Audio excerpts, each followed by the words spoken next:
Hello hello hello सभी को। कैसे हैं आप सभी लोग। आप सभी का टीक्यूएस मतलब टॉप क्वेश्चन सीरीज में स्वागत है। अब ये 7 चैप्टर्स करने के बाद मैं जो बचे हुए चैप्टर्स हैं उनके लिए लेके आया हूँ super 35 question. So let's start. सबसे पहला क्वेश्चन है the ratio in which the x axis divides the line segment joining 2, -3 and 5, 6 अब देखो ये कोऑर्डिनेट ज्योमेट्री का क्वेश्चन है। ऐसे ही सारे चैप्टर के क्वेश्चन ऑर्गेनाइज्ड मैनर में आपको पीडीएफ के फॉर्म में मिल जाएंगे मेरे टेलीग्राम चैनल पे, और टेलीग्राम चैनल की लिंक आपको डिस्क्रिप्शन बॉक्स में मिलेगी। तो आपसे बोला गया है कि एक्स एक्सिस जो है एक लाइन है, सेगमेंट है, उसको डिवाइड कर रही है जो कि इन दोनों पॉइंट को ज्वाइन कर रही है। मान लो ये दो पॉइंट हुए, इसका पॉइंट अगर 2, -3 है और इसका 5, 6 है तो कोई एक मतलब ये पॉइंट हो गए और एक्स एक्सिस क्या करेगी, इनको डिवाइड करेगी। समझना मेरी बात समझना। एक्स एक्सिस क्या करेगी, इनको डिवाइड करेगी। अगर मैं पॉइंट्स प्लॉट करूं तो 1 2 3 4 1 2 3 1 2 3 4 1 2 3 है ना। तो यहाँ पर -3 ये आएगा और 2 ये आएगा, ठीक है। तो यहाँ कहीं रहेगा ये पॉइंट, और 5, 6 मतलब 5 यहाँ पर और 6 यहाँ पर, मतलब यहाँ कहीं ये पॉइंट रहेगा। तो अब ये दोनों को क्या कर रहे हैं हम, ये दोनों को हम क्या कर रहे हैं, ऐसे करके ज्वाइन कर रहे हैं, ठीक है। एक स्ट्रेट लाइन से हम क्या करेंगे, इन दोनों पॉइंट्स को ज्वाइन करेंगे। इतनी बात समझ गए क्या आप, इतनी बात समझ गए। अब जब मैंने ऐसा करा तो ये किसने डिवाइड करा, एक्स एक्सिस ने डिवाइड करा, ये एक्स एक्सिस ने डिवाइड करा। तो यहाँ पर वाई का कोऑर्डिनेट क्या है, 0, कुछ नहीं है, वाई का कुछ कोऑर्डिनेट नहीं है। तो सीधी सी बात है, अगर एक्स एक्सिस डिवाइड कर रही है तो वाई 0 हो जाएगा। मेरी बात ध्यान समझना, अगर एक्स एक्सिस किसी चीज को डिवाइड करेगी तो कोऑर्डिनेट बनेंगे x, 0, और अगर y एक्सिस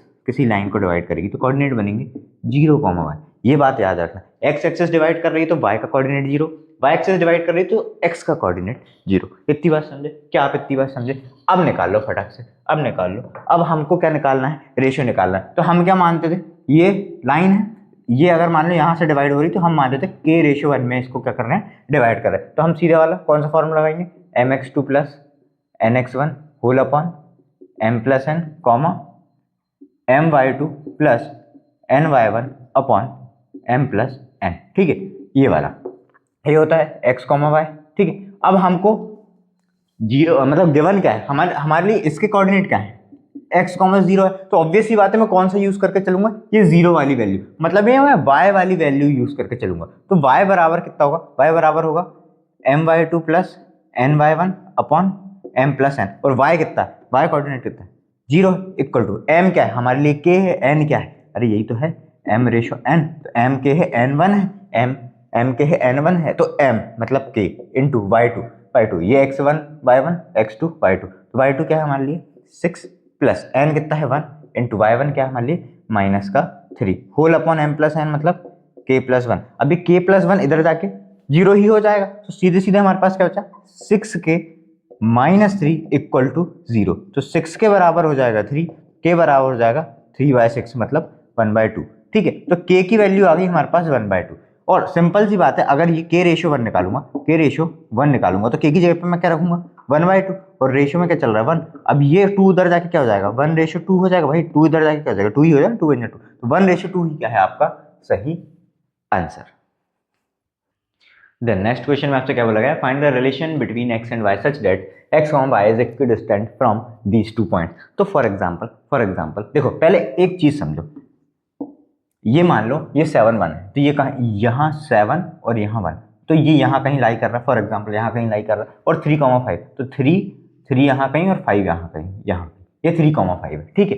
तो अब ये x, y है ना, इससे इक्विडिस्टेंट है। इक्विडिस्टेंट का मतलब इस पॉइंट से और इस पॉइंट से उसकी दूरी समान है। हो सकता है बोल रहा हूं मैं, हो सकता है वो पॉइंट यहाँ लाई कर रहा हो, तो इन दोनों की दूरी और इन दोनों की दूरी क्या हो गई बराबर, जितनी इन दोनों की है उतनी इन दोनों की। हो सकता है वो पॉइंट यहाँ कहीं लाई कर रहा हो, इन दोनों की दूरी बराबर, हो सकता है वो पॉइंट यहाँ कहीं लाई कर रहा हो, इन दोनों की हो सकता है बोल रहा हूँ, ठीक है। हमें नहीं पता ना x और y के कोऑर्डिनेट्स क्या है, तो इतनी बात समझे। तो ये कहीं पर भी, यहाँ पर कहीं पर भी पॉइंट लाई कर सकता है, बस कंडीशन क्या, अरे जरूरी नहीं है इधर कहीं लाई कर रहा हो, अरे इससे और इसकी दूरी क्या होनी चाहिए, बस बराबर होनी चाहिए, कंडीशन ये है। इतनी बात समझे। तो बस मैं आपको केवल समझाने के लिए एक रफ मतलब हम एक केवल ऐसे बना ले रहे हैं कि ये एक स्ट्रेट लाइन है जिसके कोऑर्डिनेट p के क्या है 7, 1 है, और q के क्या है 3, 5 है, और ए कोई एक पॉइंट है, मैंने बोला ना हो सकता है, बस मैं आपको शो करने के लिए बता। तो ए के कोऑर्डिनेट क्या है, x, y, और उन्होंने बोला क्या है, इक्विडिस्टेंट है। इक्विडिस्टेंट है, इक्विडिस्टेंट का मतलब बराबर दूरी पर, जितनी पी ए की दूरी है उतनी क्यू ए या ए क्यू की दूरी है। क्लियर है, ये दूरी बराबर ही है। तो हम इसमें क्या यूज करेंगे, हमें क्या निकालना है, एक रिलेशन बताना है एक्स और वाई में, तो हम डिस्टेंस फार्मूला यूज करेंगे, क्योंकि हमें वही तो गिवन है कि ये दोनों की दूरी क्या है, बराबर है। तो सबसे पहले जो हमने सपोज करें वो लिख लो, तो लेट p बराबर 7,1, q बराबर 3,5 एंड a बराबर x, y। अब according to question A T Q, question के अकॉर्डिंग क्या है, दोनों बराबर दूरी पे, मतलब पी ए बराबर ए क्यू, पी ए बराबर ए क्यू, सीधे सीधे लिख लो, पी ए बराबर ए क्यू या क्यू ए, जो भी आपको लिखना। अरे डिस्टेंस ही तो बता रहा ना, डिस्टेंस तो सेम रहेगा। अरे ए से क्यू तक दूरी देखो या क्यू से ए तक दूरी देखो, डिस्टेंस तो सेम ही आना, सेम ही आना। फिर अब क्या लिखेंगे हम, by using distance formula, distance formula. Distance formula क्या होता है, क्या होता है, x2 माइनस x1 का whole square plus y2 minus y1 का होल स्क्वायर। बस सिंपल इतनी सी कहानी है। अब इसमें लगा देते हैं। तो पीए के लिए x1 y1 x2 y2, ए क्यू के लिए x1 y1 x2 y2। Clear है, तो हम पहले पीए में लगा रहे हैं, तो पीए में लगाएंगे हम ये वाला फॉर्मूला। तो ये हो जाएगा x2 माइनस x1 का होल स्क्वायर, मतलब x माइनस 7 का होल स्क्वायर, x माइनस 7 का whole square plus y minus 1 का होल स्क्वायर, y माइनस 1 का होल स्क्वायर। क्या आप इतनी बात समझे। और इस साइड y2 माइनस ए क्यू में लगाओगे तो x1 y1 x2 y2, तो x2 माइनस x1 मतलब 3 माइनस x का होल स्क्वायर, 3 माइनस x का whole square plus 5 minus y का होल स्क्वायर, 5 माइनस y का होल स्क्वायर।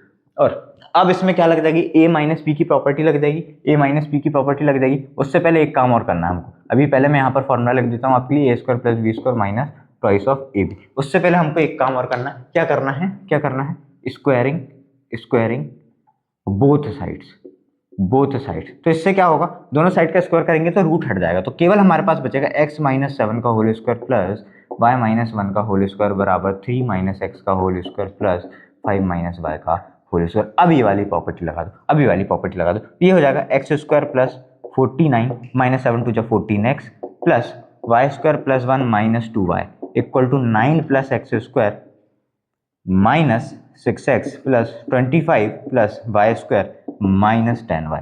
इतनी बात क्लियर है। अब देखो एक्स स्क्वायर से एक्स स्क्वायर कैंसिल, इधर आएगा तो माइनस ही होगा, इसलिए वाई स्क्वायर से वाई स्क्वायर कैंसिल। अब मेरे पास क्या बच रहा है, केवल मेरे पास बच रहा है माइनस का 14x, 49 प्लस 1 50 माइनस का 2y इक्वल टू 25 और 9 हो जाएगा आपका कितना 34 माइनस 6x माइनस का 10y। अब इन सबको उठा के मतलब कुल मिला के एक्स और वाई एक साइड कर लो, कांस्टेंट एक साइड कर लो, तो ये हो जाएगा 50 माइनस 34, 50 यही रहने दो, माइनस 34 इधर लेके माइनस का 34, माइनस 6x ऑलरेडी यहाँ है, माइनस 10y ऑलरेडी यहाँ है, माइनस का 14 उधर जाके प्लस का 14x बन जाएगा और माइनस का 2y उधर जाके प्लस का 2y बन जाएगा। तो 50 में से 34 घटाओगे तो ये बचेगा 16 बराबर 14x में से 6x घटाओगे तो बचेगा 8x और माइनस 10 प्लस 2 करोगे तो माइनस का 8y। और आपको क्लियरली दिख रहा होगा कि इस पूरी इक्वेशन में 8 से डिविजिबल है, तो मैं क्या करूंगा, इस पूरी इक्वेशन को किससे डिवाइड कर दूंगा, डिवाइड बाय 8। ठीक है, और पलट के लिख दो, कोई बुराई तो नहीं है। तो ये इक्वेशन क्या बन जाएगी, ये इक्वेशन चलो एक बार ऐसे ही लिख देता हूँ। तो इसको 8 से डिवाइड करोगे तो बचेगा 2 बराबर ये 8x को 8 से डिवाइड करोगे तो क्या बचेगा, केवल x और ये y। तो इसी को पलट के कैसे लिखा जा सकता है, कि x minus y equal to 2। अरे कोई बुराई तो नहीं, इधर लिख लो और इसको इधर पलट के लिख दिया, तो यही क्या हो जाएगा, रिक्वायर्ड रिलेशन हो जाएगा x, y में, x minus y equal to 2। Then next question में आपसे बोला गया इफ a के ये कोऑर्डिनेट और b के ये कोऑर्डिनेट है, ये वर्टाइसेस हैं, तो एक पॉइंट P निकालना है AB पे, जहां पर AP बराबर 3/7 AB है। ठीक है, तो ये मान लो मैंने एक AB लाइन सेगमेंट बना ली AB, A के कोऑर्डिनेट हमें दिए हैं 2-2, B के कोऑर्डिनेट दिए हमें 3,7। P कहीं पर इस लाइन पे एक पॉइंट है, ठीक है, और जिसमें आपको क्या दिया हुआ है, AP बराबर 3/7 AB। अगर AP बराबर 3/7 AB है तो AP अपॉन AB कितना हो जाएगा, 3/7। क्लियर है? मतलब ए बी अगर पूरी 7 यूनिट है, 7 यूनिट है, यूनिट बोल रहा हूँ यूनिट 7 यूनिट है, तो एपी कितनी होगी? 3 यूनिट होगी। एपी कितनी होगी? 3 यूनिट होगी। और बची हुई पीवी पूरी 7 ये 3 हो, तो बची हुई पीवी कितनी हुई? 4 यूनिट हुई। क्या आपको इतनी बात क्लियर है? देयरफॉर मैं क्या लिख दूंगा? AP upon PB equal to 3/4। मतलब मैं ये लिख सकता हूं कि एपी रेशो पीबी जो है वो कितना है? 3/4। क्या आप इतनी बात समझ पाए? अगर पूरी 7 है, 7 में से 3 एपी है, तो पीवी कितनी बची होगी? 4। तो ये हो गया 3/4। ये आ गई हमारे पास 3/4। ये हमें रेशो मिल गया, जिसमें कि ये जो लाइन सेगमेंट को पी पॉइंट क्या है? डिवाइड कर रहा है 3/4 में। बस अब हमें क्या निकाल लेना? पी के कोऑर्डिनेट निकाल लेना। तो पी के कोऑर्डिनेट अगर मैं XY मानूं, तो क्या होगा? x, y बराबर क्या होता है? पता ही है आपको, mx2 plus nx1 whole upon m plus n, my2 plus ny1 whole upon m plus n। बस वैल्यू पुट करो, फटाफट आंसर निकालो। m क्या है हमारे पास? m है हमारे पास 3, n है हमारे पास 4। तो 3 into x2 3 plus 4 into x1 2 upon 3 plus 4, m फिर से 3 इंटू y2 हमारे पास 7 है, प्लस 4 इंटू माइनस का 2 होल अपॉन 3 प्लस 4। बस सॉल्व कर देंगे। 3 3 9 प्लस 4 2 8 अपॉन 7, 7 3 21 माइनस 4 2 8 अपॉन 7। यह आ गया है हमारे पास आंसर 9 10 11 12 13 14 15 16 17, तो 17/7, कॉमा अब इसमें से कितना माइनस करना है आपको? 8 माइनस करना है, मतलब कितना? 13/7। और यही क्या होगा? आंसर हो जाएगा। देन ये क्वेश्चन जो है ये केस स्टडी बेस्ड क्वेश्चन, तो ये 1 नंबर का होता है, ये 1 नंबर का होता है, और ये 2 नंबर का होता है। और ये थर्ड वाला जो है, केवल थर्ड वाला, ये दोनों तो कंपलसरीली करने रहते हैं, ये थर्ड वाला ऑप्शन में रहता है और में आता है। तो इसका थर्ड वाले का एक और पार्ट होता है, और करके होता है, तो या तो ये करना रहता है या तो और वाला करना रहता है। दोनों ही 2 नंबर के होते हैं, तो टोटल 2 3 और 1 4 नंबर हो जाते हैं। क्लियर है? या तो ये करोगे या इसके और वाला करोगे। ठीक है, तो इसमें पूछेगा students are standing at points A and B on a grid. एक लाइन में खड़े हुए हैं, तो आपको डिस्टेंस बतानी है ए बी की। तो ए बी की डिस्टेंस क्या बताओगे? अंडर द रूट फॉर्मूला क्या होता है? x2 माइनस x1 का whole square plus y2 minus y1 का होल स्क्वायर। x2 क्या है हमारे लिए? x2 क्या है? जल्दी से देखो, x2 क्या है? 6 माइनस 2 का होल स्क्वायर, 6 माइनस 2 का whole square plus y2 minus y1 7 minus 3 का होल स्क्वायर, 7 माइनस 3 का होल स्क्वायर। तो ये बचेगा अंडर द रूट, कितना बचेगा? 4 का स्क्वायर प्लस 4 का स्क्वायर। तो इसको मैं क्या लिख सकता हूँ? 16 प्लस 16, ऑब्वियस सी बात है, मतलब कितना आएगा? Under the root 32। और जब ये बाहर निकालोगे, बाहर निकालने का मतलब जब इसका प्राइम फैक्टराइजेशन करोगे तो क्या होगा? ये ऐसा होगा, बोलो ऐसा होगा। तो 2 2 के कितने पेयर बने? मतलब 2 2 के 2 पेयर बने, तो इधर से 4, मतलब ये एक पेयर बना, ये दूसरा पेयर बना, तो मतलब 2 बार 2 क्या आएगा? बाहर आएगा। तो 2 बार 2 बाहर आएगा, तो 4√2 बचेगा। या फिर ऐसा समझ लो, √32 को मैंने ऐसा लिख दिया।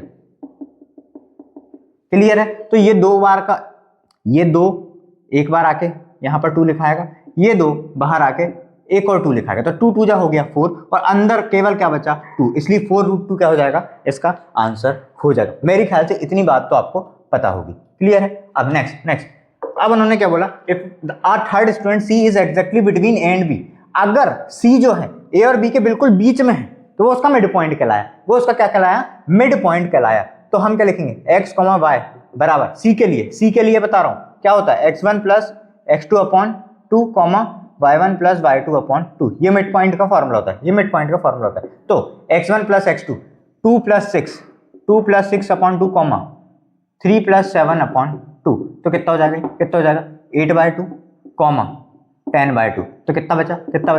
2 4 जा 8, 2 5 जा 10। तो 4,5 क्या आ गए? 4,5 क्या आ गए? सी के कोऑर्डिनेट है। फिर थर्ड वाला, find the coordinates of D such that ABCD is a parallelogram if C is 9 4। मान लो ये मैंने एक पैरेललोग्राम बनाया, ठीक है, ये मैंने एक पैरेललोग्राम बनाया ABCD करके। C आपको दिया है 9,4, B आपको कितना दिया हुआ है? 6,7, A आपको दिया हुआ है 2,3, और D आप मान लो x, y। क्लियर है? क्या आपको इतनी बात समझ में?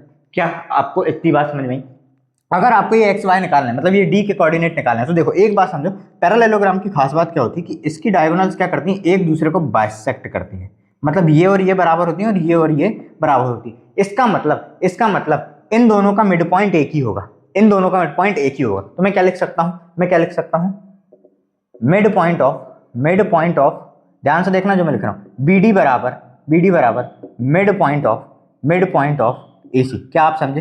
AC का जो मिड पॉइंट है वही BD का भी मिड पॉइंट है, क्योंकि डायगोनल्स क्या करती हैं पैरेललोग्राम की, एक दूसरे को बाइसेक्ट करती हैं। ठीक है, तो ये दोनों बराबर, ये दोनों, मतलब ये कुल मिला के इसका मिड पॉइंट ये है, इसका मिड पॉइंट ये है, और दोनों का मिड पॉइंट सेम जगह पे मिल रहा है, तो दोनों के मिड पॉइंट क्या होने चाहिए, बराबर होना चाहिए। तो मिड पॉइंट ऑफ BD के लिए आप फॉर्मूला लगाओगे, BD के लिए देखो फॉर्मूला यही वाला लगा, मिड पॉइंट का फॉर्मूला ये है, मिड पॉइंट का फॉर्मूला ये है, तो यही वाला फॉर्मूला हम लगाएंगे। तो BD के लिए लगाओगे तो 6 plus x upon 2 comma 7 plus y upon 2 बराबर AC के लिए मिड पॉइंट का फॉर्मूला लगा 2 plus 9 upon 2 comma 3 plus 4 upon 2। क्या आपकी इतनी बात क्लियर है? तो 6 plus x upon 2 comma 7 plus y upon 2 बराबर किसके होगा, 9 10 11 बाई 2 कॉमा 7 बाई 2।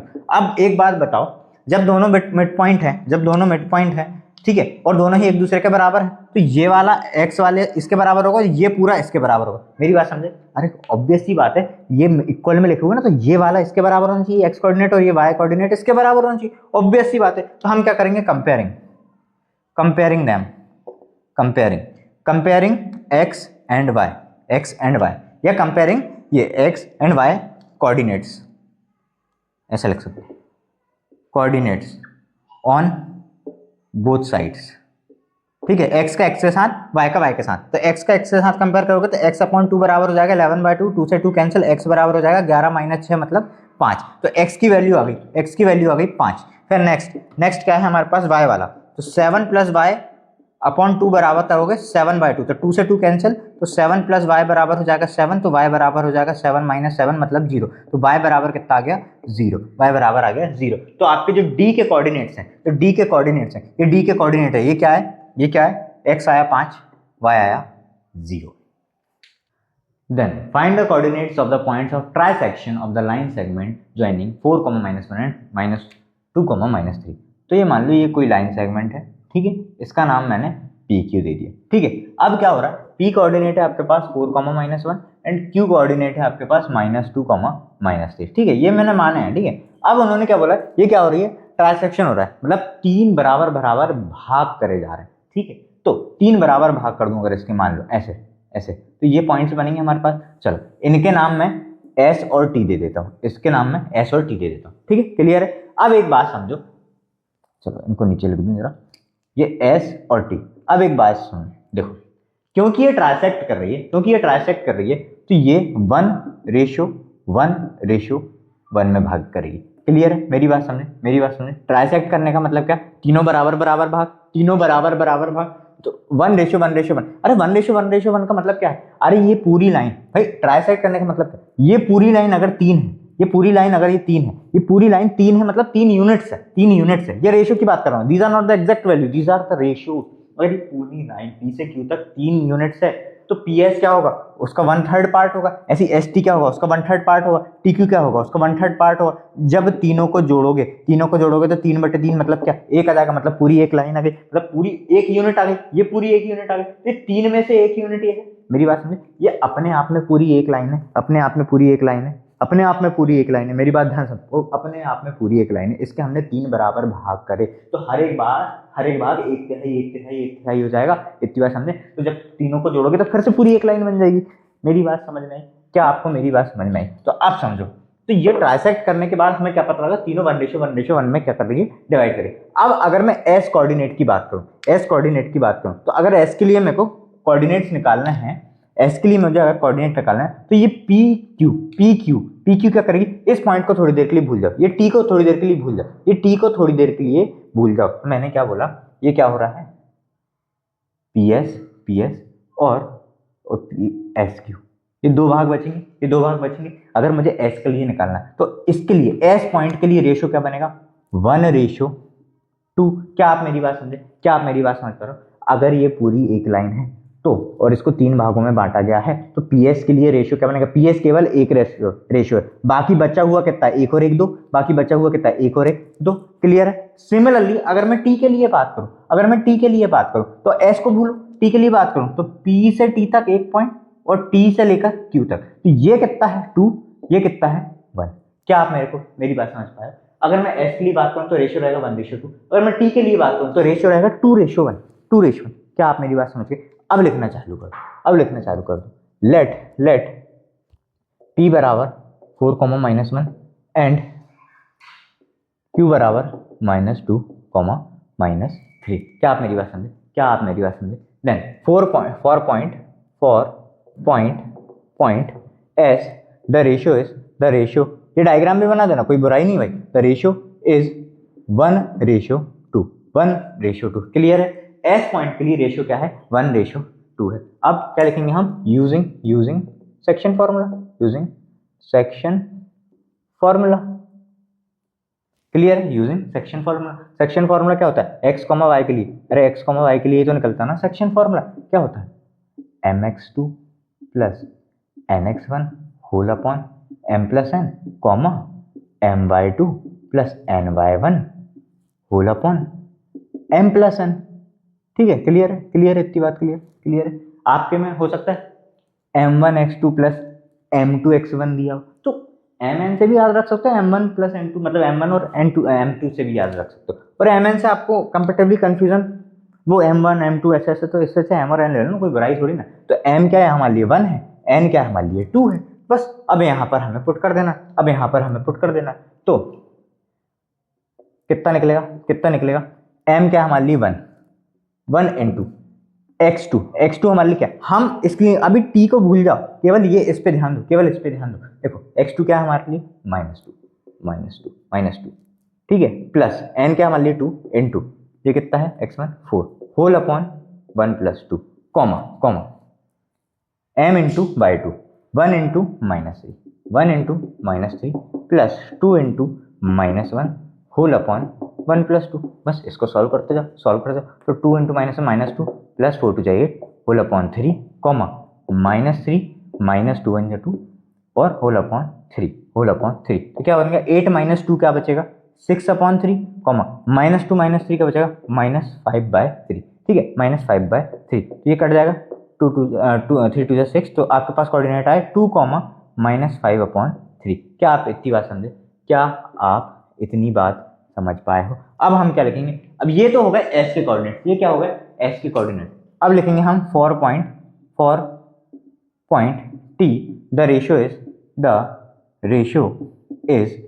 2:1। अरे टी के लिए रेशियो 2:1 है ना, तो यूजिंग सेक्शन फॉर्मूला वहीं फिर से सेक्शन फॉर्मूला यूज करेंगे 2:1 के लिए। तो m अब ये है n ये है, तो m इंटू x2, तो 2 इंटू x2 कितना हमारे पास -2 प्लस n मतलब 1 into 4 whole upon 2 plus 1 comma m/2 2 into -3 plus 1 into -1 whole upon 2 plus 1। बस सॉल्व कर दो, -4 plus 4 whole upon 3 comma -6 -1 whole upon 3। अब -4 प्लस 4 तो हो जाएगा 0/3 कॉमा -7/3। तो कोऑर्डिनेट क्या बन गया एस के सॉरी क्या है टी के निकाल, तो टी के कोऑर्डिनेट क्या बन गए 0 किसी भी चीज से डिवाइड करो 0 ही आएगा और कॉमा -7/3 ये चल रहा है। तो ये हो गए आपके एस के कोऑर्डिनेट और ये हो गए आपके टी के कोऑर्डिनेट। एस के कोऑर्डिनेट आए 2, -5/3 और टी के कोऑर्डिनेट आए 0, -7/3।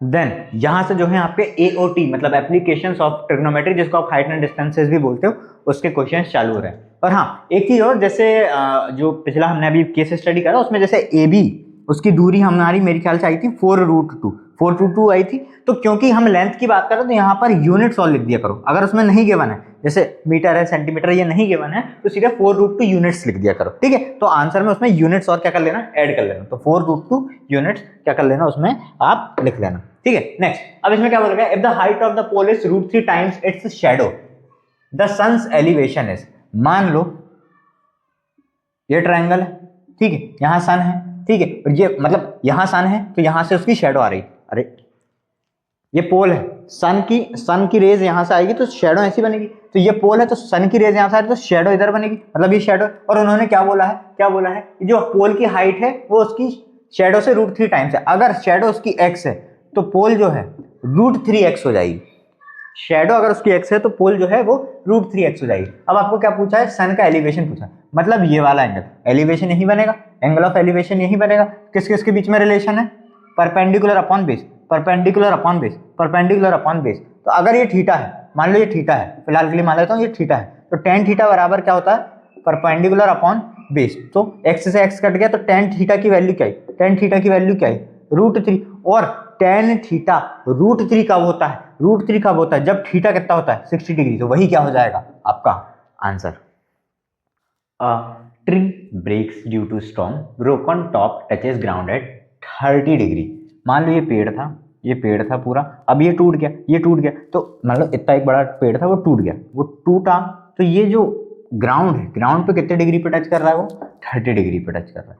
और क्या दिया हुआ है, 8 मीटर फ्रॉम द फुट, उससे 8 मीटर की दूरी पर, 8 मीटर की दूरी पर, ठीक है, 8 मीटर की दूरी पर। अब उन्होंने क्या बोला, फाइंड इट्स हाइट, आपको पेड़ की हाइट बतानी है, तो इसको फिर से मैं क्या नाम दे दूं, PQR नाम दे दूं। तो सबसे पहले हम PQ निकालते हैं, तो अब देखो परपेंडिकुलर बेस में रिलेशन कौन बताएगा, tan 30 डिग्री, tan 30 डिग्री बराबर क्या होगा, PQ अपॉन QR, 30 डिग्री पे क्या होता है 1/√3 बराबर PQ और QR कितना आपके पास 8, तो PQ बराबर हो जाएगा 8/√3। फिर से क्या करेंगे हम, रैशनलाइज करेंगे, तो 8/√3 इंटू √3/√3, तो ये हो जाएगा PQ बराबर हो जाएगा 8√3/3, √3 इंटू √3 3, ठीक है। ये आंसर नहीं है, ये हमें PQ की लेंथ मालूम चली, ये हमें PQ की लेंथ मालूम चली कितनी आई, 8√3/3। आपसे पूछा गया है पेड़ की हाइट, अरे पेड़ इतना के थोड़ी ना, ये तो यहाँ से तो टूटा है, तो ये प्लस ये पूरी की पूरी क्या होगी, ये पूरी की पूरी पेड़ की हाइट होगी ना, ये प्लस जो ये गिरा हुआ है, ठीक है। तो हम PR और निकाल लेते हैं, तो या तो इन दोनों के रिलेशन से निकाल लो या इन दोनों के रिलेशन से निकाल लो, ठीक है। तो बेस अपॉन हाइपोटेनियस से भी निकाल सकते हो कॉस लगा के, और परपेंडिकुलर हाइपोटेनियस से भी निकाल सकते हो साइन लगा के।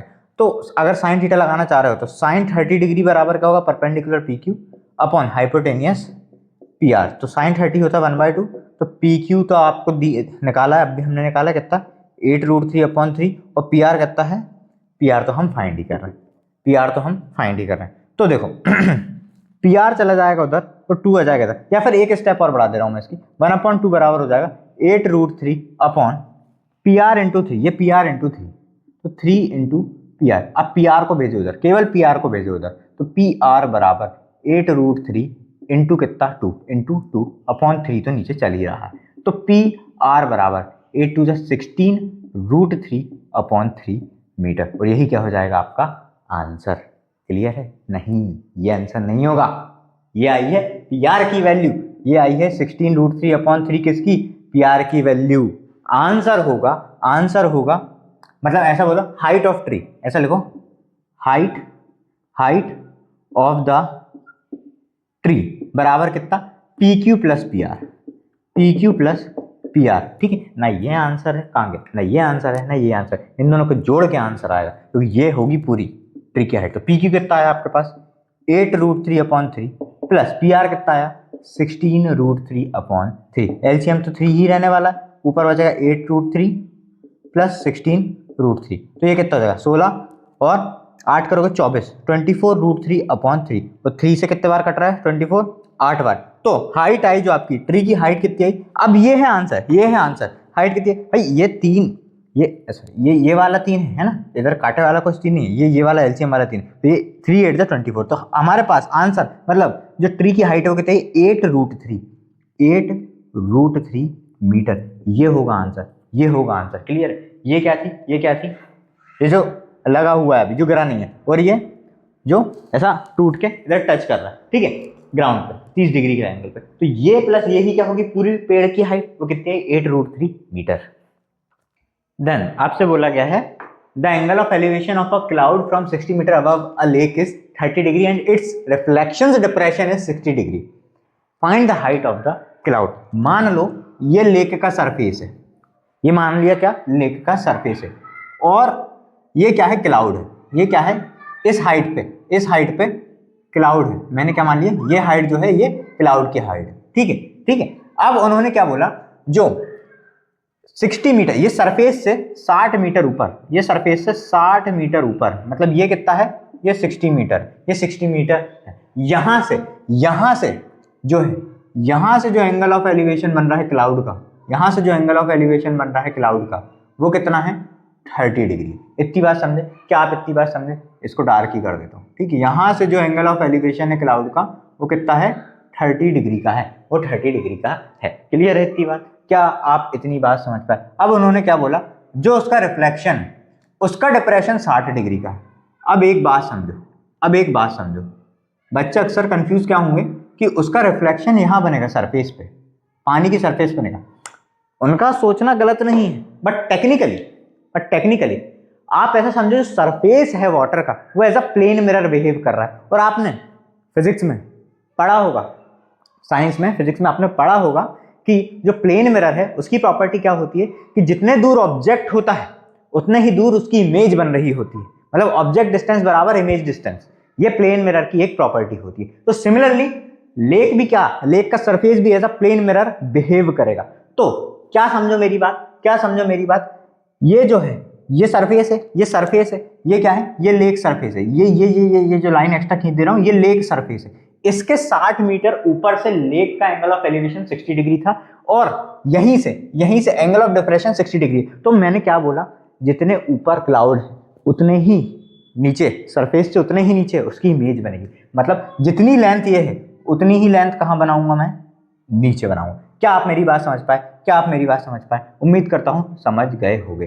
तो ये जो है ये 60 डिग्री है, ये 60 डिग्री है। क्या आप मेरी बात समझे, जो ये लेंथ है उतनी ही ये लेंथ है, ठीक है। तो फॉर एग्जांपल ये 60 है, एग्जांपल का ये 60 है, तो ये भी 60 हो जाएगी। कहां से कहां तक, केवल इतनी ये 60 हो जाएगी। मेरी बात समझे, क्या आप मेरी बात समझे, ये केवल इतनी कितनी हो जाएगी, 60। अगर मैं यहां से हाइट h मान लूं, यहां से हाइट कितनी मान लूं, h मान लूं, ठीक है। तो ये टोटल भी कितनी होगी, ये h + 60 होगी। क्या आप मेरी बात समझे, मैंने क्या बोला, जितनी ये है उतनी ये है। अगर डायग्राम थोड़ा सा और देखूं तो ये थोड़ी सी और लेंथ में मैं इंक्रीज कर सकता हूं, ठीक है। मतलब कुल मिला के आपको क्या समझना है, लेक कैसे बिहेव कर रहा है, एक प्लेन मिरर की तरह। तो जितना ऊपर क्लाउड है उसमें उतना ही नीचे है उसका रिफ्लेक्शन दिखाएगा, ये खासियत, ठीक है। तो जितनी ये टोटल लेंथ है ये 60, और ये मैंने बची हुई h मान ली, तो ये पूरी भी कितनी हो जाएगी, h + 60। क्या आपको इतनी बात समझ में आई, क्लियर है। और अब हमारे पास क्या नहीं है, हमारे पास बेस नहीं है, ये बेस नहीं है हमारे पास, ठीक है। अगर मैं इसका नाम दूं, मतलब क्लाउड को मैं मान लो C ही नाम दे देता हूं, और इसको A दे देता हूं, उस हिसाब से इसको, इस पॉइंट को B दे देता हूं, ठीक है। ABC, फिर ये D, ये पॉइंट E, और एक ये पॉइंट F। ऐसे तो इतने जरूरी पॉइंट हमें 2 ही ट्रायंगल की नीड पड़ेगी यहाँ पर, वो भी आपको दिख रहे होंगे, ठीक है। तो क्लियर इतनी बात, ये मैंने पॉइंट्स के नाम दे दी, इसकी नेसेसिटी नहीं है, देने को G पॉइंट दे सकते हो, ठीक है, ABCDFG, ठीक है, क्लियर। अब मेरी बात समझो, हमको क्या नहीं पता, AB की लेंथ भी नहीं पता, तो AB को मैंने क्या मान लिया, X मान लिया, X मान लिया। ये डायग्राम बना के आना बढ़िया से, अगर ये क्वेश्चन आता है तो ये बढ़िया से डायग्राम बना के आना। अब उसके बाद देखो, आपको क्या निकालना, हाइट ऑफ क्लाउड, मतलब यहां से यहां तक आपको निकालना। तो अब देखो, सबसे पहले लिखो, इन ट्रायंगल ABC, आपको रिलेशन किस किस के बीच में मिल जाएगा, यहाँ पर परपेंडिकुलर और बेस। परपेंडिकुलर और बेस कौन बताता है, tan 30, मतलब tan थीटा। tan 30 बराबर क्या होगा, BC अपॉन AB, और tan 30 होता कितना है, 1/√3। BC कितनी है हमारे पास, h, और AB कितनी है, x। क्या आप इतनी बात समझे। तो x की वैल्यू यहाँ से क्या गई, x की वैल्यू आ गई h√3। इसको इक्वेशन नंबर 1 मार्क करके छोड़ दो। अब मेरी बात समझो, अब फिर से मेरी बात समझो। अब देखो, इन ट्रायंगल ABF, अभी ABC में चले थे, अब मैं ABF की बात कर रहा हूं। ABF की बात कर रहा हूँ, ठीक है, ABF की बात कर रहा हूँ। इसमें भी मुझे परपेंडिकुलर और बेस में रिलेशन क्या है मिल जाएगा, इसमें भी मुझे परपेंडिकुलर और बेस में क्या है रिलेशन मिल जाएगा। क्या आप मेरी बात समझे, क्या आप मेरी बात समझ पा रहे हैं? तो यहाँ से इन ट्रायंगल ABF में मुझे परपेंडिकुलर बेस में रिलेशन कौन बनाएगा, tan 60। तो इसके सामने वाली साइड, इसके सामने वाली साइड क्या होती है, इसके सामने वाली साइड क्या होती है, परपेंडिकुलर। तो इस पूरे ट्रायंगल में टोटल ये और ये कितना है, ये क्या है h + 60, या पहले ऐसा लिख लेता हूं, पहले ऐसा लिख लेता हूं BF upon AB, clear, perpendicular upon base. ये पूरे बड़े वाले ट्रायंगल की बात कर रहा हूं, तो ये पूरा का पूरा परपेंडिकुलर और ये बेस, ठीक है। तो tan 60 होता है कितना हमारे पास, √3 बराबर BF की वैल्यू कितनी होगी, BF क्या होगा, ये प्लस ये प्लस ये, ठीक है। तो चाहो तो मैं एक लाइन और बढ़ा देता हूं, BF होगा BE + EF upon AB, clear है, एक लाइन और बढ़ा दी मैंने। तो √3 बराबर BE हमारे पास कितना है 60 प्लस EF हमारे पास कितना है h + 60 अपॉन AB कितना है हमारे पास x। तो x को फिर से इधर लेके आओ, तो x बराबर हो जाएगा h + 120 अपॉन √3। क्या आप इतनी बात समझे? इसको इक्वेशन नंबर 2 मार्क करो, इसको इक्वेशन नंबर 2 मार्क करो। अब ध्यान से देखो, अब ध्यान से देखो, ये भी x की वैल्यू है, ये भी x की वैल्यू है, दोनों को हम क्या कर देंगे, इक्वेट कर देंगे। हमें तो h पता लग जाएगी, हमें h पता लग जाएगी, तो हम इन दोनों को जोड़ के क्या निकाल देंगे, पूरे क्लाउड की हाइट निकाल देंगे, क्लाउड की हाइट निकाल देंगे। सीधी सी बात है भाई, सीधी सी बात है। तो दोनों को इक्वेट कर दो, तो क्या लिखो, equating equation first and second, ठीक है, दोनों को इक्वेट कर दो। तो h√3 बराबर हो जाएगा h + 120 अपॉन √3। अब √3 इधर जाके √3 × √3 3 होगा, तो ये 3h बराबर हो गया h + 120। h इधर आएगा तो 3h - h बराबर 120, तो 2h बराबर क्या हो गया 120। तो h बराबर हो गया 120 अपॉन 2, तो h की वैल्यू आ गई 60, h की वैल्यू आ गई 60, ये h की वैल्यू आई है 60, ये h की वैल्यू आई है। आपको क्या पूछा है, find the height of cloud, find the height of cloud. तो हाइट ऑफ क्लाउड बराबर हाइट ऑफ क्लाउड बराबर हाइट ऑफ क्लाउड कितनी है, CE और CE किस किस को जोड़ के आ रहा है, BC + BE, BC + BE, और BC की वैल्यू क्या है, h है, h + BE कितना हमारे पास 60, और h अब भी हमने निकाला 60, तो 60 + 60 इक्वल टू कितना 120 मीटर। मीटर में दिया था मेरे ख्याल से, मीटर में दिया था मेरे ख्याल से, हाँ मीटर में दिया था। तो जो क्लाउड की हाइट, जो क्लाउड की हाइट है वो कितनी है, 120 मीटर। नेक्स्ट आपसे बोला गया as observe from the top of a 75 meter lighthouse. ये मैंने एक बना दिया 75 मीटर का lighthouse. The angles of depression of two ships are 30 degree and 45 degree. Depression कहां से बनेगा, इस वाली लाइन से बनेगा, ठीक है। तो ये लाइन से जो है एंगल ऑफ डिप्रेशन दो शिप्स के 30 और 45 है, 30 और 45 है। मतलब ये जो है, ये मान लो ये 30 डिग्री है, ठीक है, और एक शिप यहां पर है, ठीक है, एक शिप यहां पर है। ये कितना है, ये कितना है, ये पूरा वाला, ये पूरा वाला, ये कितना है 45 डिग्री है। क्लियर है, क्लियर है। तो ये मैंने दो शिप्स बनाई, ये मैंने दो शिप्स बनाई। मान लो ये शिप ए है, ये शिप बी है, ये पॉइंट सी, ये पॉइंट डी। और आपको पता होगा ये दोनों पैरेलल लाइंस कंसीडर करके चलते हैं। तो अगर ये 30 है तो यहां पर भी कितना बनेगा, यहां पर भी कितना बनेगा, ऑब्वियस सी बात है 30 डिग्री बनेगा, अल्टरनेट इंटीरियर एंगल्स। और ये पूरा 45 है, तो इस पूरे के लिए ये पूरा भी क्या बनेगा 45 डिग्री बनेगा। क्लियर है, कॉमन सी बात है। अब आपको डिस्टेंस बिटवीन द शिप्स मतलब ए बी के बीच में दूरी बतानी है। तो सबसे पहले लिखो इन ट्रायंगल, इन ट्रायंगल, पहले बड़े वाले ट्रायंगल की बात कर लेते हैं, DAC या DCA की बात कर लो, इन ट्रायंगल DCA, 90 डिग्री बीच में लिख लेता हूं, ये 90 डिग्री बनता है ना यहाँ पर, ठीक है। तो DCA में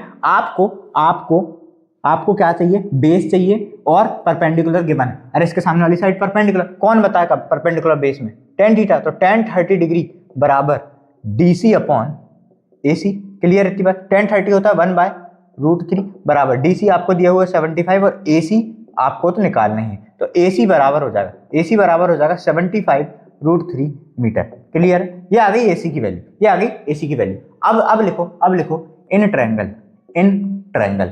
अब कौन सा वाला ट्रायंगल, DCB की बात कर रहा हूं, इन ट्रायंगल DCB, फिर से ये और ये, ठीक है। तो हम क्या लिखेंगे, tan 45 degree, tan 45 degree, tan 45 देखो यहाँ पर लिख देता हूँ, यहाँ से यहाँ तक पूरी दूरी आई है आपकी 75√3 मीटर। ठीक है, अब क्या लिख रहा हूँ मैं, डीसी भी में tan 45 बराबर क्या होगा, डीसी अपॉन बीसी। ठीक है, तो बीसी तो आपको निकालना ही है, tan 45 होता है 1, तो डीसी कितना है आपके पास 75 अपॉन बीसी। ठीक है, तो बीसी भी कितना हो जाएगा 75 मीटर हो जाएगा। क्या आप इतनी बात समझे, क्या आप मेरी इतनी बात समझे? तो यहां से यहां तक, यहां से यहां तक कितना आ गया 75 मीटर ही आ गया, 75 मीटर ही आ गया। अब आपको क्या निकालना है, डिस्टेंस बिटवीन द शिप्स, मतलब ए बी के बीच में दूरी। तो ए बी बराबर, ए बी बराबर क्या होगा, ए बी बराबर क्या होगा, मेरी बात समझो, ए बी बराबर क्या होगा, जब मैं पूरे में से इतना माइनस कर दूं, पूरे में से इतना माइनस कर दूं तो मुझे ए बी मिल जाएगी। तो मैं क्या लिखूंगा, ए सी माइनस बी सी, कॉमन सी बात है, ए सी में से बी सी माइनस कर दूंगा तो ए बी मिल जाएगी। ए सी की वैल्यू हमें दी हुई है 75√3 माइनस बी सी आया हमारे पास 75, 75 दोनों में से क्या आएगा कॉमन, ब्रैकेट में यहाँ पर 75 कॉमन आया तो √3, यहाँ 75 कॉमन आया तो 1, तो ए बी बराबर क्या होगा 75 of √3 minus 1 meter, meter. Clear है, और यही क्या हो जाएगा आपका आंसर, जो डिस्टेंस बिटवीन द शिप्स होगा वो कितना होगा 75 ऑफ √3 माइनस 1 मीटर।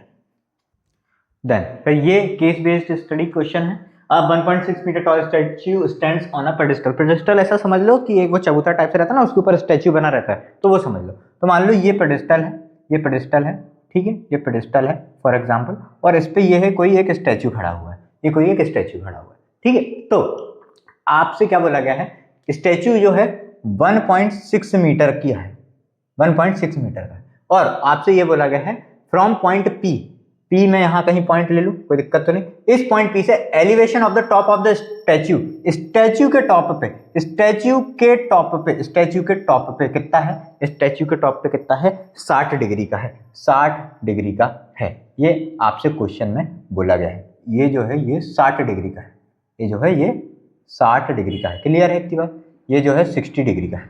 फिर आपसे बोला गया and the top of the pedestal is 45, और ये पेडेस्टल के टॉप पे 45 डिग्री का है। ठीक है, 45 डिग्री का है, ये पॉइंट पी मान लूँ, ये क्यू मान लूँ, ये आर मान लूँ, और ये एस मान लूँ, और ये एस मान लूँ। क्लियर है इतनी बात, क्या आपको इतनी बात समझ में, क्या आपको इतनी बात समझ में? अब आपसे बोला गया find the distance of P from the pedestal if pedestal height is H. अब उन्होंने बोला कि जो डिस्टेंस है पी का, मतलब ये दूरी निकालनी है अगर पेडेस्टल की हाइट उन्होंने एच दी हुई है, तो ऑब्वियस सी बात है कौन सा ट्रायंगल में चलूंगा मैं, आर क्यू पी या पी क्यू आर। तो मैं क्या लिखूंगा, in triangle P Q R. अब परपेंडिकुलर बेस में रिलेशन एक ही चीज बताती है tan थीटा, तो tan 45 डिग्री बराबर perpendicular R Q upon P Q, तो tan 45 होता है 1, तो आर क्यू कितना है हमारे पास h, और मैंने मान लिया पी क्यू को, मैंने क्या मान लिया x मान लिया, फॉर एग्जाम्पल पी क्यू को मैंने x मान लिया, तो यहाँ पर मुझे क्या मिल गया x बराबर h, ये x इधर जाएगा बराबर h, तो हमें देखो h में गिवन था ना, तो हमें h में ही निकालना पड़ेगा, h में ही निकालना पड़ेगा। तो जो दूरी है पेडेस्टल की, किससे, पॉइंट पी से, पॉइंट पी की पेडेस्टल से, वो किसके बराबर है, उसकी हाइट के बराबर। एक मान लो थोड़ा डायग्राम और ऐसा बनना था, है ना। तो कुल मिला के क्या बात हुई, एक्स और एच क्या है, दोनों बराबर है, एक्स और एच क्या है, दोनों बराबर है। इतनी बात समझे, क्या आप इतनी बात समझे? अब दूसरी बात आपसे क्या पूछा गया सेकंड क्वेश्चन में, आपसे ये पूछा गया सेकंड क्वेश्चन में कि right the expression for total height using tan 60 का यूज करके, यहां पर मैं फिर से बना दे रहा हूं एक, ठीक है, तो थोड़ा सा अच्छा भी बन जाएगा, ठीक है, कुछ इस तरीके से, ठीक है। अब ठीक है, तो ये कितना था हमारा 45, और ये पूरा कितना था 60 डिग्री, और पेडेस्टल की हाइट हमको h दी हुई थी, है ना, इतनी चीज गिवन थी हमको। अब आपको क्या बोला गया, टोटल हाइट निकालने को बोला गया, टोटल हाइट, और एक और चीज दी थी, स्टैच्यू जो है वो 1.6 मीटर का, 1.6 मीटर का, ठीक है। अब ठीक है, अब नेक्स्ट, ये चाहो तो मैं ऐसे ही बना दूं थोड़ा सा, मतलब ये, ठीक, ताकि वो एंगल अलग अलग ना दिखे, है ना। इसको भी आप एक लाइन मान सकते हो, कोई बुराई नहीं है। हमने क्या इसको P नाम दिया था, इसको क्यों दिया था, इसको R दिया था, इसको S दिया था। हाँ, तो हमको tan 60 का यूज करके टोटल हाइट का एक्सप्रेशन लिखना है, तो tan 60 डिग्री बराबर होगा कितना, SQ अपॉन PQ, tan 60 होता है √3 बराबर SQ कितना है हमारे पास, SR plus RQ, R Q upon क्या है पी क्यू। तो रूट थ्री बराबर एस आर कितना है हमारे पास 1.6 प्लस आर क्यू कितना हमारे पास H whole upon P Q हमारे पास क्या था, हमने एक्स माना था ना, हमने एक्स माना था, तो पी क्यू है हमारे पास एक्स, और यही क्या है एक्सप्रेशन है कि 1.6 plus H upon whole upon X equal to root three, या रूट थ्री बराबर 1.6 plus H upon whole upon X, और यही आपसे पूछा गया था। ठीक है, फिर calculate the height of the pedestal, आपको मतलब एच की ही वैल्यू निकालने का बोला गया, आपको एच की ही वैल्यू निकालने का बोला गया। अब दोनों रिलेशन देखो, ये एक्स बराबर एच है और यहाँ पर ये रिलेशन है, तो इसमें एक्स की जगह पे मैं क्या सब्स्टिट्यूट कर दूं, एच कर दूं, क्योंकि आपको एच निकालना है तो एच सब्स्टिट्यूट करो।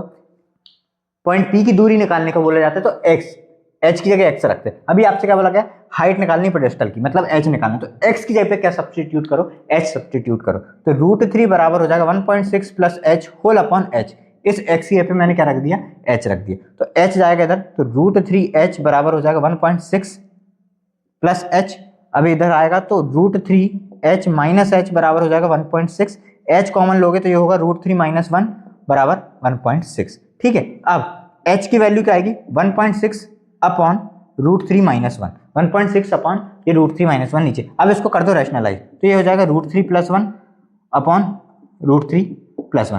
क्या आप इतनी बात समझे, क्या आप इतनी बात समझे, मैंने साइन चेंज करके क्या कर दिया, इसका मल्टीप्लाई डिवाइड कर दिया, तो यहां पर क्या बन जाएगा एच बराबर 1.6 into root three plus one, ठीक है, ये तो एज इट इज लिखा रहने, होल अपॉन ये ए माइनस बी और ए प्लस बी का फॉर्म में है, तो रूट थ्री का स्क्वायर माइनस वन का स्क्वायर, अरे A square minus B square क्या होती है, A plus B into A minus B, तो ये A plus B into A minus B के फॉर्मेट में लिखा, तो A square minus B square में लिखा जाएगा, तो एच बराबर हो जाएगा 1.6 of root three plus one whole upon root three का स्क्वायर थ्री और माइनस वन, तो थ्री माइनस वन टू।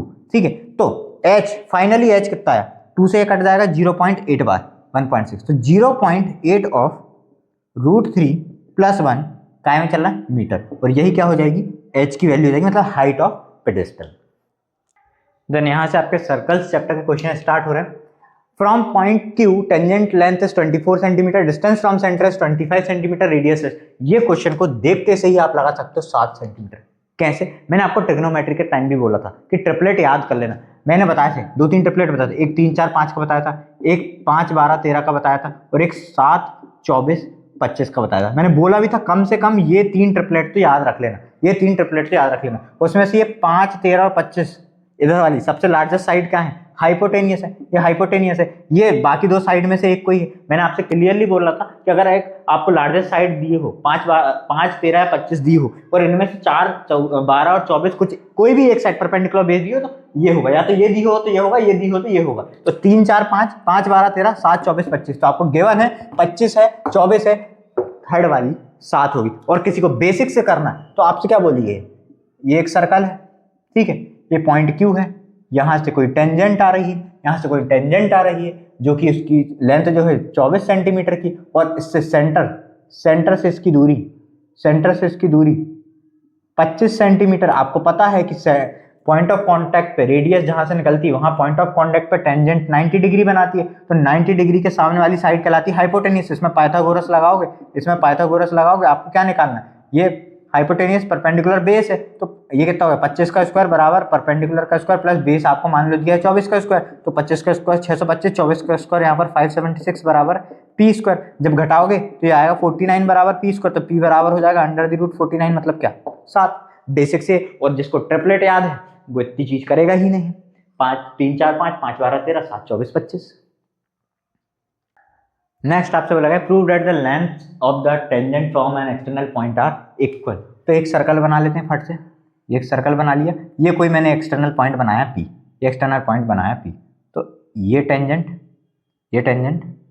और ये टेंजेंट, ठीक है, ये दो मैंने यहाँ पर क्या बनाई, टेंजेंट बनाई, ये बनाया मैंने सेंटर और ये बनाई मैंने रेडियस, ठीक है, ये बनाया सेंटर O और ये मैंने नाम दे दिया PA और PB, ठीक है। तो PA और PB क्या है, टेंजेंट से, और O से P तक भी क्या ज्वाइन कर दो, O से P तक भी क्या कर दो, ज्वाइन कर दो। अब देखो सिंपल बात समझो,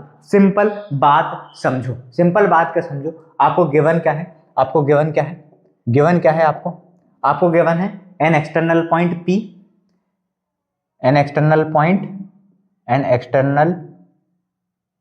point P which tangents from which, tangents from which touches the circle at A and B। ठीक है, ओ सेंटर नाम का सर्कल है, टचेस द, क्या लिखा, टचेस द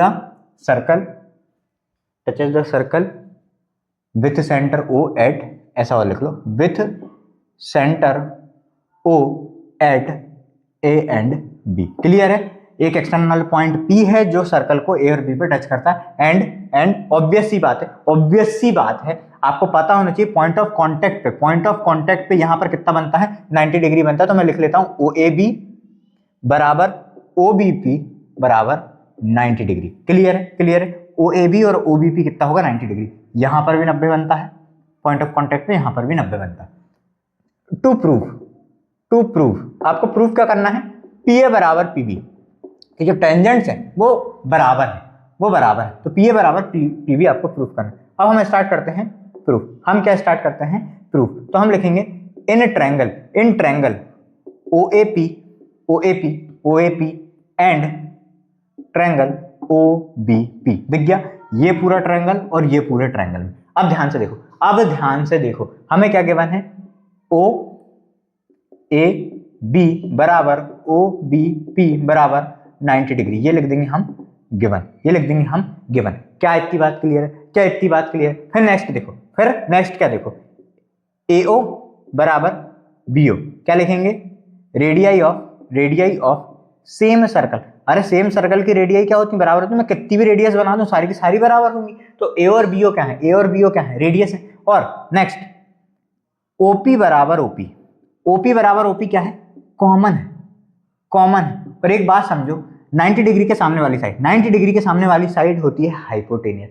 तो एक राइट एंगल हो गया, एक हाइपोटेनियस होगी और एक साइड होगी। तो हम क्या लिखेंगे, by right angle hypotenuse side, मतलब RHS कॉन्ग्रुएंसी रूल। क्या हो जाएगा, ट्रायंगल OAP बराबर, triangle OAP is congruent to triangle OBP। क्या आप इतनी बात समझे?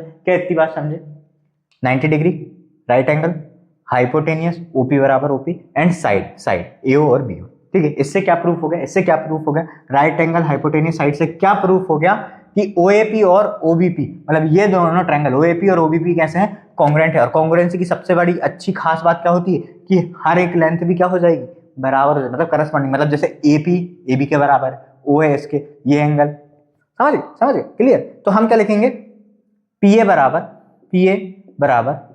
PB, reason by corresponding parts of congruent triangle, इसलिए तो बोलते हैं ये करस्पॉन्डिंग पार्ट्स हैं, जैसे ये। क्लियर है? तो CPCT से ये प्रूव हो गया, क्या लिख देना, हेंस प्रूव्ड। क्लियर है इतनी बात? देन आपसे बोला गया quadrilateral ABCD is drawn to circumscribe a circle. Circumscribe मतलब उसको अंदर, मतलब क्वाड्रिलेटरल के अंदर सर्कल बना है। सर्कल जो है सर्कमस्क्राइब है किससे, क्वाड्रिलेटरल से।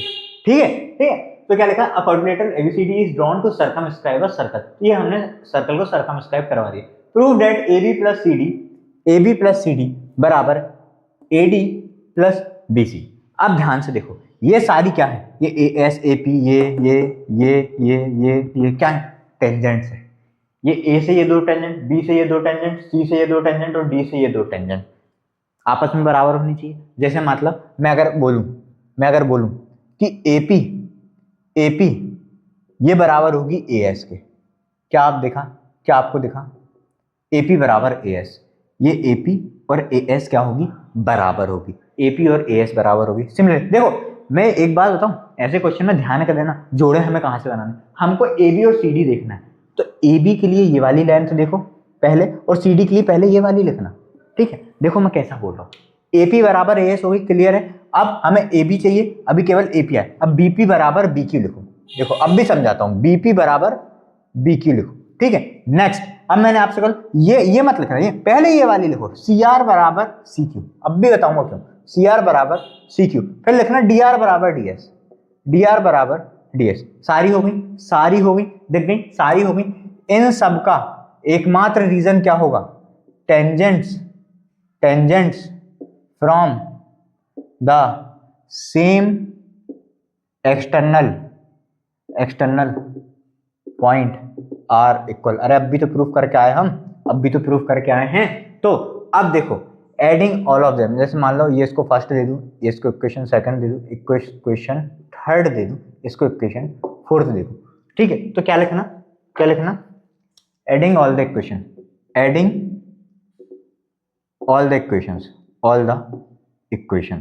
ठीक है। तो लेफ्ट से लेफ्ट वाला ऐड होगा, राइट से राइट वाला ऐड होगा। तो ये AP plus BP plus CR plus DR, ठीक है, प्लस DR बराबर राइट से राइट वाला करो, AS plus BQ plus CQ plus DS। अब मैं क्या बोल रहा हूं, अब समझो, हमने क्या कर लिया, ये दोनों बराबर कर ली, ये दोनों बराबर कर ली, और ये दोनों बराबर कर ली, ठीक है। ये हमने प्रूफ कर ली, ठीक है। इतनी प्रूफ क्या, वो ऑलरेडी प्रूवन है, ये हमने लिख लिया और हमने चारों इक्वेशन को ऐड कर ली, लेफ्ट से लेफ्ट राइट से राइट। अब देखो ध्यान से देखो, AP प्लस BP क्या है, AB है, तो इसको लिख लो AB प्लस।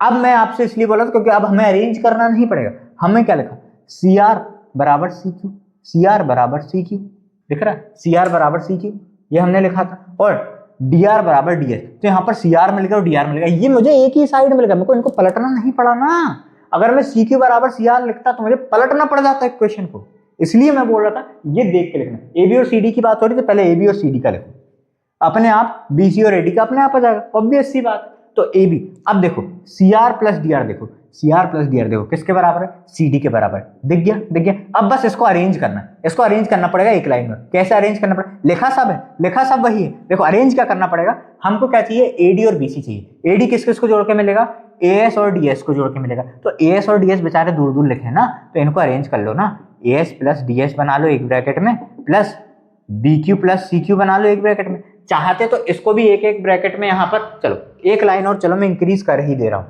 एक लाइन में और मैं इंक्रीज कर ही देता हूँ, इनके पेयर अलग से आपको दिख जाएंगे। AP प्लस BP एक ब्रैकेट में, प्लस CR प्लस DR एक ब्रैकेट में, ठीक है। एक लाइन और इंक्रीज कर दिया और अरेंज भी हो गए ये दोनों और ये दोनों। तो AP प्लस BP कितना आया था हमारा AB, CR प्लस DR हमारा क्या आया था CD, ठीक है, CD ही लिखना था। और AS प्लस DS देखो, AD है, ये आ गया AD, plus BQ plus CQ देखो क्या है, BC है, ये आ गया BC। और यही तो क्या करना था आपको, प्रूफ।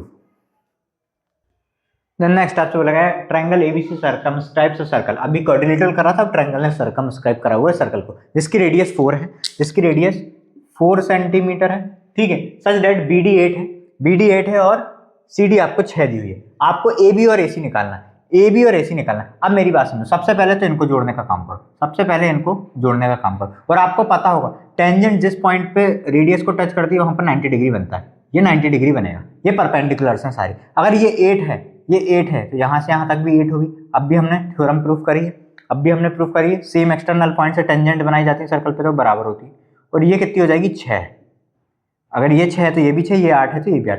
इनको आप x मान लो, इसको x मीटर मान लो, और इसको भी, ये अगर x है तो ये भी x होगी। अरे ऑब्वियस सी बात है, a से ये भी x होगी, ये भी x होगी। अब आपको, और ऑब्वियस सी बात है, ये 4 सेंटीमीटर होगी और ये भी 4 सेंटीमीटर होगी। तीनों क्या है, रेडियस है ना, रेडियस तो सारी बराबर ही होती है, ठीक है। तो हमको क्या गिवन है, BD गिवन है। अगर BD 8 है तो BD के बराबर क्या होगा, इसको नाम दे दूं D, E नाम दे देता हूं, इसको F नाम दे देता हूं, तो BE होगा। और ये किसके बराबर होगा, 8 सेंटीमीटर के बराबर होगा। सिमिलरली CD बराबर CF होगा, ये किसका, 6 सेंटीमीटर के बराबर होगा। एंड लेट AF बराबर AE बराबर x सेंटीमीटर, ये हमने माना है, AF बराबर AE बराबर x सेंटीमीटर। और क्या गिवन है, इस सेंटर पॉइंट को मैं O नाम दे देता हूं। तो OD बराबर OE बराबर OF, OD बराबर OE बराबर OF, ये कितना होगा, 4 सेंटीमीटर। क्यों, रेडियस है ना भाई, रेडियस है ना। अब आपको AB और BC निकालना है। तो सबसे पहले मेरी बात पे ध्यान दो, आपने हेरॉन्स फॉर्मूला पढ़ा है। अब देखो कॉमन सी बात बताओ, ये एक ट्रायंगल है, इसका एरिया मैं चाहे हेरॉन्स फॉर्मूले से निकालूं या हाफ बेस इंटू हाइट से निकालूं, दोनों से एरिया तो सेम ही आएगा। अरे एक ही तो ट्रायंगल है, सेम ट्रायंगल का एरिया मैं हेरोन से निकालूं चाहे कौन से अपने हाफ बेस इंटू हाइट से निकालूं, एरिया तो सेम आएगा। सेम सेम प्रॉपर्टी मतलब सेम चीज हम यहाँ पर यूज करेंगे। तो सबसे पहले हम हेरोन्स वाला फॉर्मूला यूज करेंगे। तो सेमी पेरीमीटर निकालते हैं, इसका सेमी पेरीमीटर निकालते हैं। तो सेमी पेरीमीटर एस क्या हो जाएगा, इन तीनों को जोड़ के। अब देखो ये कितनी है टोटल, 8 और 6 14, ये 14 सेंटीमीटर है। ये पूरी कितनी हो जाएगी, ये पूरी कितनी हो जाएगी x+8, और ये पूरी कितनी हो जाएगी, ये पूरी कितनी हो जाएगी x+6। इतनी बात तो क्लियर होगी, इतनी बात तो क्लियर होगी। तो सेमी पेरीमीटर क्या आएगा, AB + BC + AC/2, यही होता है भाई सेमी पेरीमीटर। तो S बराबर AB क्या है हमारे पास, AB क्या है हमारे पास x+8, BC क्या है हमारे पास 14 + AC क्या है हमारे पास x+6 होल अपॉन 2। तो सेमी पेरीमीटर आ गया x और x 2x + 8 और 6 14 और 14 28, 28/2। यहाँ से 2 कॉमन ले लो, 2 कॉमन ले लो तो ये बचेगा x+14/2 से 2 से 2 कैंसिल हो गया, सेमी पेरीमीटर आ गया x+14। क्या आप इतनी बात समझे। अब क्या लिखेंगे हम, using Heron's formula, using Heron's formula क्या होता है, ट्रायंगल का एरिया क्या होता है, √S × S - A S - B S - C। ठीक है, तो A के सामने वाली स्मॉल है, B के सामने वाली स्मॉल, B C के सामने वाली स्मॉल सी, कॉमन सी बात। ठीक है, तो अब यहाँ पर पुट करेंगे। तो इस ट्रायंगल का एरिया S क्या आया हमारे पास, S क्या आया हमारे पास x+14। तो x+14 into x+14 minus A क्या है हमारे पास, A क्या है, A के सामने वाली A मतलब 14। ठीक है, इंटू x+14 माइनस B क्या है हमारे पास, B क्या है, B के सामने वाली x+6। ठीक है, ये थोड़े बड़े ब्रैकेट में लिख देता हूं क्योंकि माइनस साइन लगा तो मुझे ब्रैकेट लगाना पड़ेगा, कॉमन सी बात है। इंटू S - C मतलब x+14 माइनस C कहाँ है, C के सामने वाली x+8।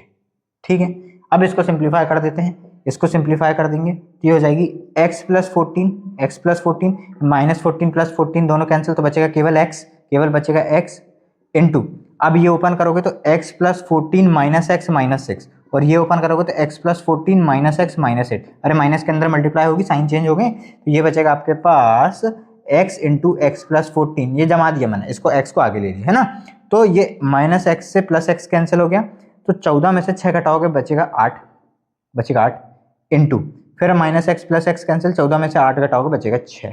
इतनी बात क्लियर है। तो हमारे पास फाइनली आया कितना, हमारे पास फाइनली आया कितना, 8 6 जा 48, तो 48x × x+14, ये क्या आया, एरिया ऑफ ट्रायंगल आया। ये आया एरिया ऑफ ट्रायंगल हेरोन्स फॉर्मूले से, ये आया एरिया ऑफ ट्रायंगल हेरोन्स फॉर्मूले से।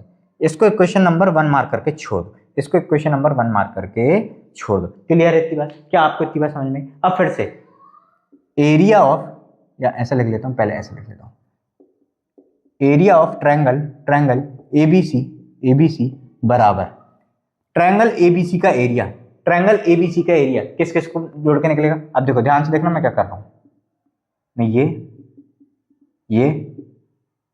और ये ज्वाइन कर रहा हूं। ठीक है, ये कंस्ट्रक्शन में आप लिख सकते हो है ना, कोई दिक्कत नहीं है, ये स्टार्टिंग में आप कंस्ट्रक्शन में लिख सकते हो है ना।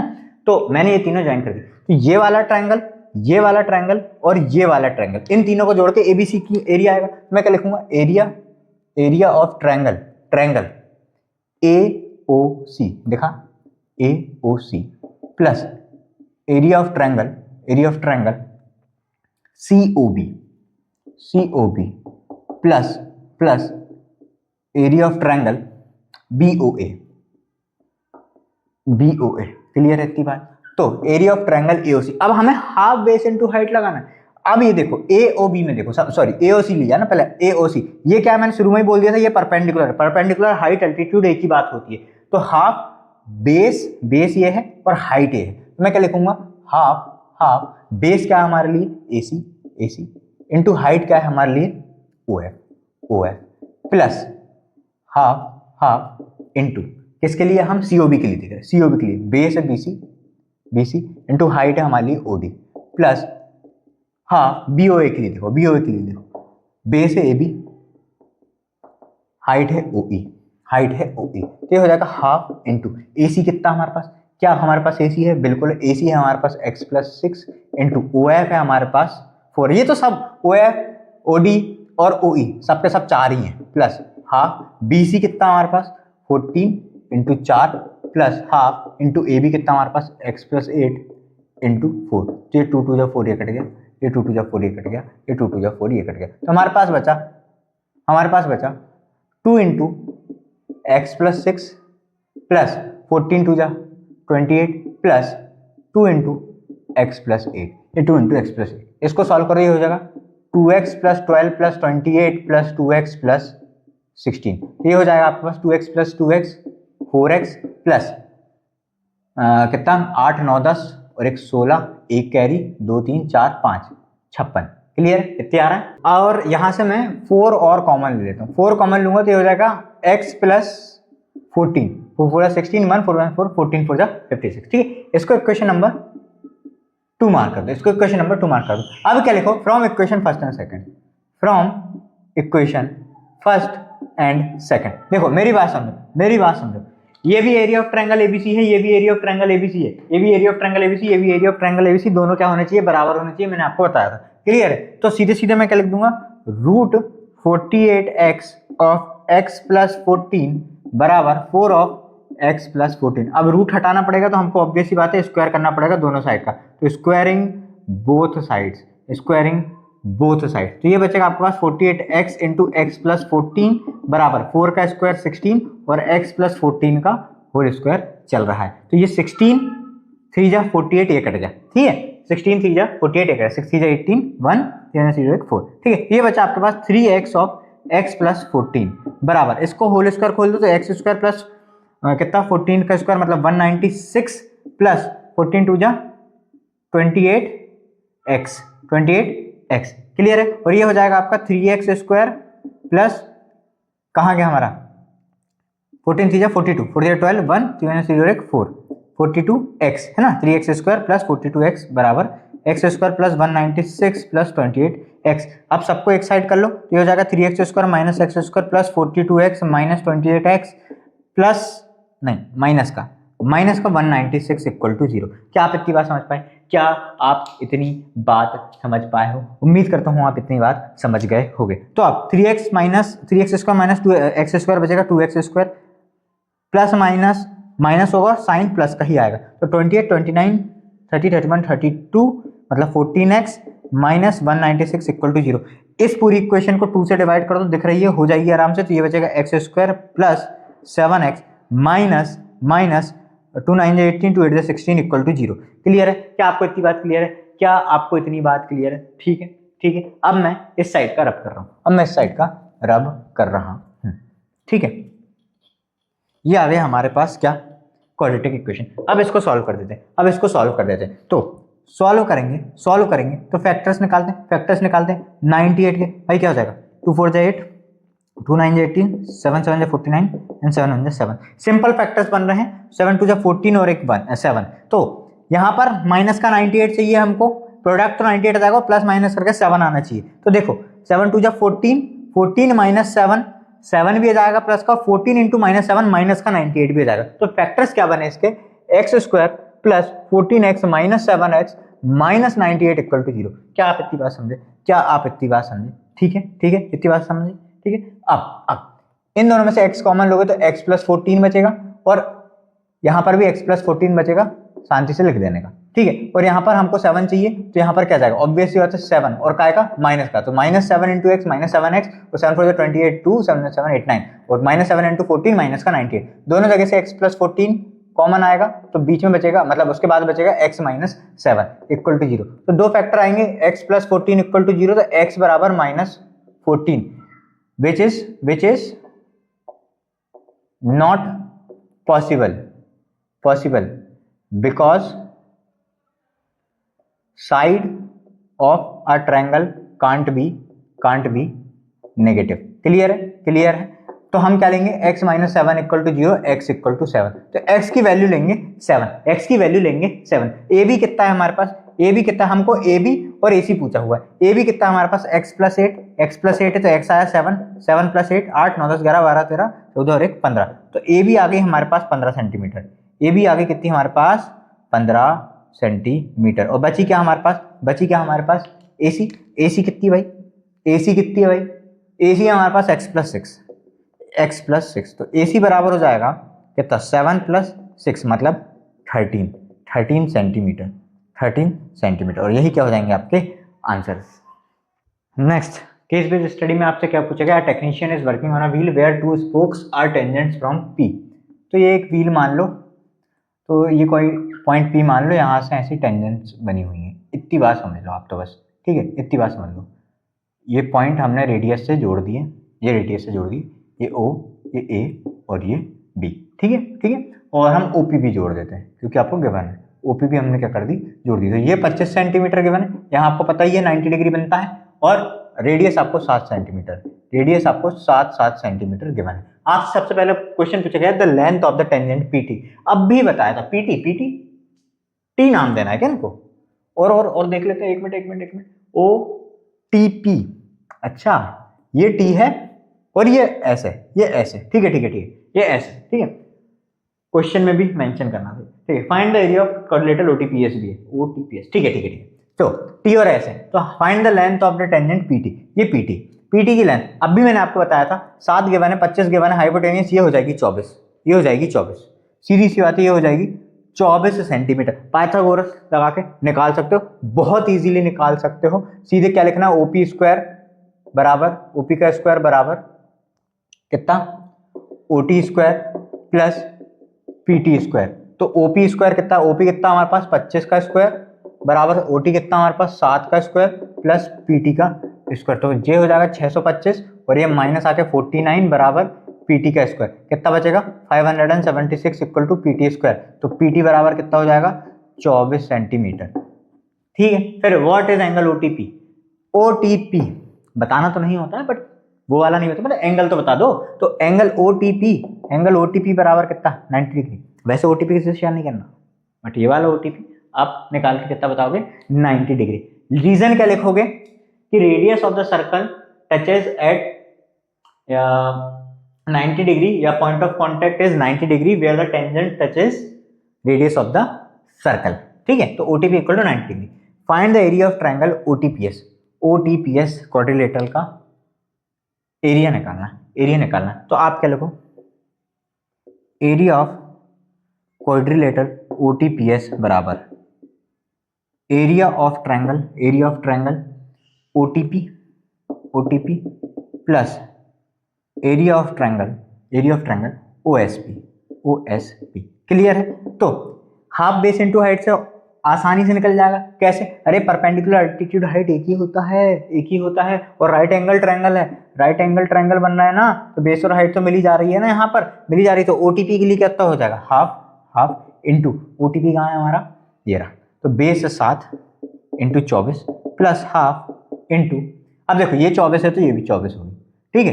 तो 7 इंटू 24 या सीधे लिख सकते हो 2 इंटू हाफ इंटू 7 इंटू 24। अरे इसका दुगना ये 2 बार लिखा था, इंटू 2 कर दो ना, 2 से 2 भी कैंसिल हो जाएगा। 7 4 28, 2 कैरी, 7 2 14, 15 16, 168 सेंटीमीटर स्क्वायर ही क्या हो जाएगा इस क्वाड्रिलेटरल OTPS का एरिया। अब देखो मेरे प्यारे बच्चों, एक बात समझो, ये मैंने आपको जो है 15 क्वेश्चंस करवाए हैं और कल जो है आपका पेपर है, ठीक है। अभी मैं ऑलरेडी रात हो चुकी है जब मैं शूट कर रहा हूँ।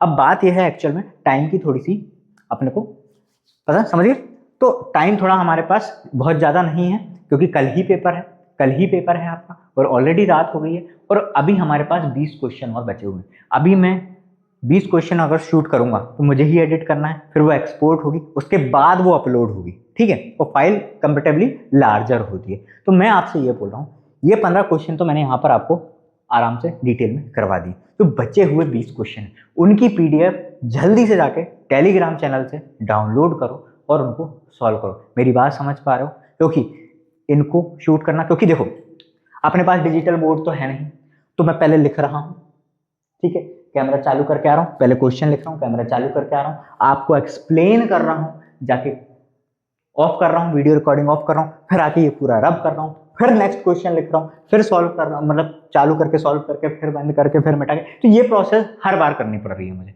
ठीक है। उसके बाद इसको एडिट भी करूंगा और मोबाइल पे ही एडिट करूंगा, तो वो PC पे तो फिर भी ठीक है। अब देखो सीधी बात समझो, कि अब इसको एडिट करूंगा उसमें टाइम लगेगा, फिर वो एक्सपोर्ट होने में टाइम लगी, फिर उसके बाद वो अपलोड होगी।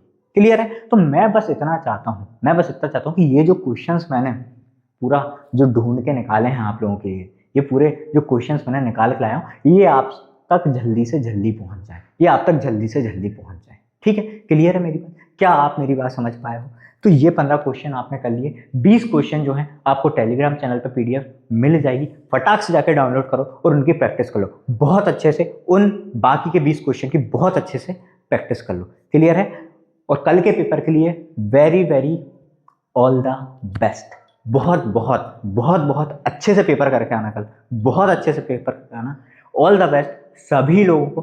बिल्कुल पैनिक नहीं करना है, कूल माइंड से जाओ, बढ़िया कूल माइंड से जाओ। और सबसे ज़रूरी बात, हो सके तो क्वेश्चंस जो हैं वो ऑर्डर में करना। Section A, section B, C, D, E, order में करना, 1 2 3 4 करके पूरे के पूरे ऑर्डर में करना। क्लियर है मेरी बात? कोशिश यही करना। और जैसे मान लो कोई क्वेश्चन नहीं बन पा रहा है तो उसके लिए थोड़ी सी जगह छोड़ दो और आगे बढ़ जाओ। ठीक है? फिर बाद में जब टाइम मिलेगा तब उस क्वेश्चन को फिर से अटेम्प्ट कर लेना। बट पेपर में घबराना नहीं है आपको। कोई क्वेश्चन मान लो ऐसा आ गया जो आपको थोड़ा सा हार्ड लग रहा है तो घबराना नहीं, उसको छोड़ दो उस टाइम के लिए। उस क्वेश्चन के कारण आगे के क्वेश्चन जो है वो कॉम्प्रोमाइज नहीं होने चाहिए, आगे के क्वेश्चंस कॉम्प्रोमाइज नहीं होते। क्लियर है? तो सभी को ऑल द वेरी बेस्ट। मिलते हैं नेक्स्ट वीडियो में, तब तक के लिए टेक केयर।